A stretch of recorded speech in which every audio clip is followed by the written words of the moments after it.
what we got. We get you loose, juice free on ideology that can benefit our country. Look at our diversity, land of many waters and variety. If we say that we want unity, then we can do it through documentary. Past, present, and current events. For you, Guyana, we represent. So put your feet up, throw back on the chair. Guyana pepper pot is here. Pepper pot.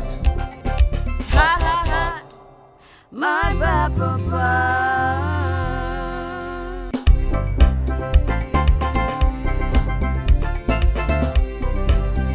No one never really highlighted the identity of the Amerandian. We talk about how they make cassava bread, how they do paiwari, how the different culture and the whatever. But for the group, we're trying to focus or surround what we're doing around the identity, the Amerandian as a person.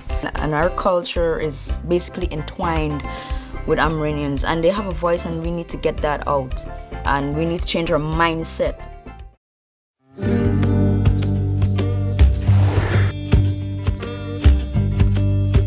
To be an Amerandian is to have a unique way of life.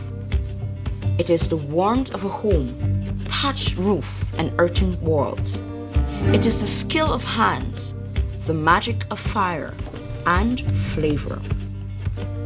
It is the mystery of water. To be an Amerandian is to be an indigenous people, idyllic culture, and proud identity. To be an Amerandian is to believe.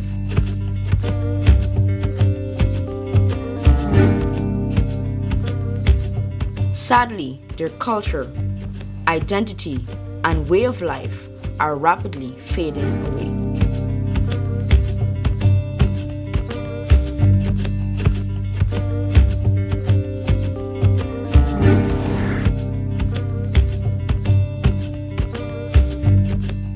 We Amerandian people have so many beliefs, but that is the way we are securing our livelihood while sustaining our cultural diversity.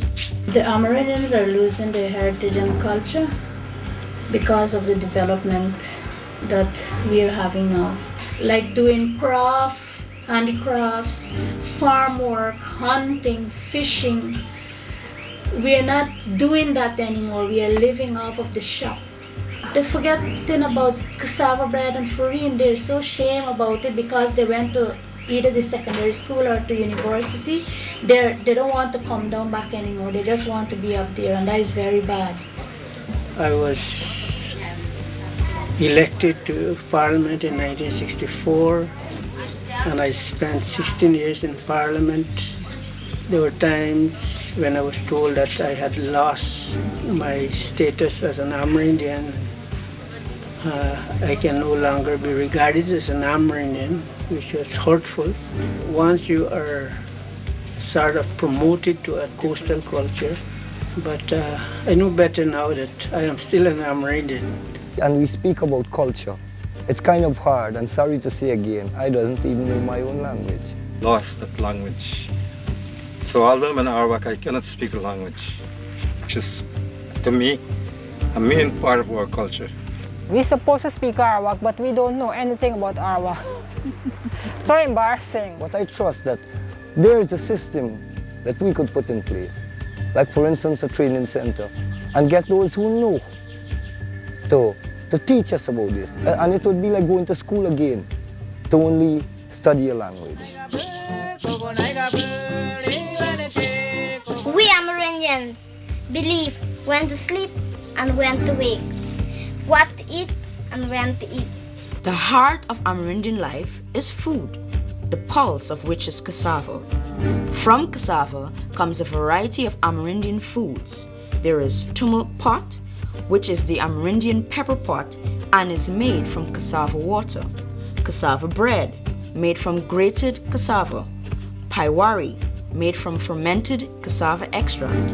And there is farine. I see with my grandchildren and children. They don't want to grate cassava.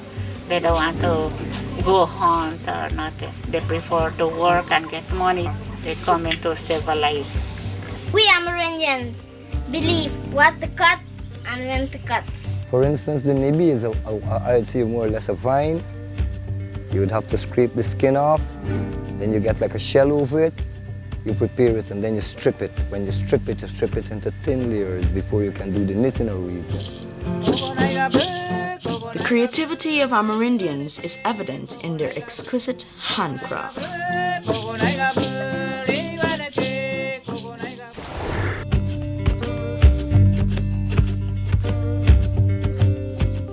I think it was very difficult sometimes to be able to get into a field like this, like broadcasting, because I think there was only one person of our ethnicity who was involved in broadcasting before I came along.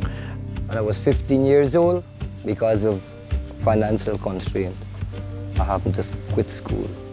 Employment, there is no employment here at Seaby. We have to seek self-employment. And more or less we go and do like chainsaw work. Milling materials, and then whenever you get an order, you go to Port Kaitum or wherever. I've held on to this, to my simple job, Masida, because of those ideas and opinions that I had in the past. I have a role to play in any society, and in this community, I know I had a duty also in the past, and that is to help to promote or to lift the standard of health. And I think that's what we've done in the past. Although Amerindians have adopted to many conventional medicinal practices over time, they still hold strongly to some of their traditional practices, such as the use of bloodwood. We use it for like diarrhea. We can put it in some water, a glass of water, as well as we can use it for like wounds, like cut or different sores and so. It's a good medicinal plant. I mean, you use it for different things. You can even dye with it. You can dye like cloth, whatever with it, whatever you want to dye. Since the geographical span of villages is great, mobility for Amerindian life is another challenge. The people walk within these areas, within these villages, is like 18 miles. And it would be like 36 miles to wrong means of transportation is their foot. They walk to their farm, they walk to the fishing. There's only few could afford to have a motorcycle. If we are to fit in the modern society, we'll have to let go some of our traditions. This younger generation, right, and the older generation, they relive a different type of life. But what you got to remember years ago, we used to get the wild animal coming close by around the area. You don't go far for the wild animal. You could barely go spend a little 2 hours, you get to your bushag and you know more the animal. But nowadays, you have to go miles before you can get any animal. Even the fish going away, we're destroying the fish. Presently now in Canal Bank, you tie a seine that you can even catch a fish. Due to the pollution of the water, this of the water, you know.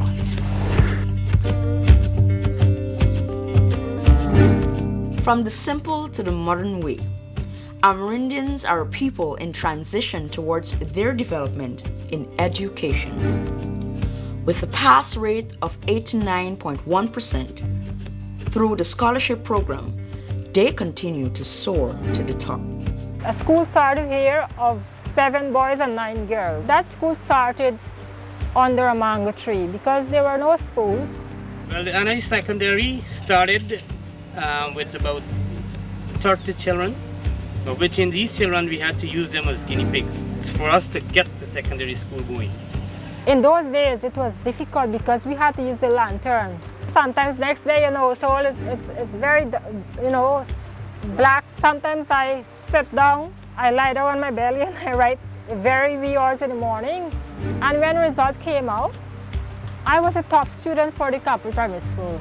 Hinterland Scholarship Program was started in 1961, and the awards were just given to 6 students. It was difficult for us to achieve, to go to the university and to get scholarship to the other high school in Georgetown because of the quality of the teaching here. We had to paddle the rough lakes sometimes in a storm. Being on the scholarship, it was a good experience. I know that the Amerindian community, they're very, very proud of what I've done. It has been rewarding. In radio, I've done lots of work in terms of national activities, state visits, and coverage of various events and so on. For me, when that microphone goes on, I think I have a tremendous responsibility. Aya, aya, aya.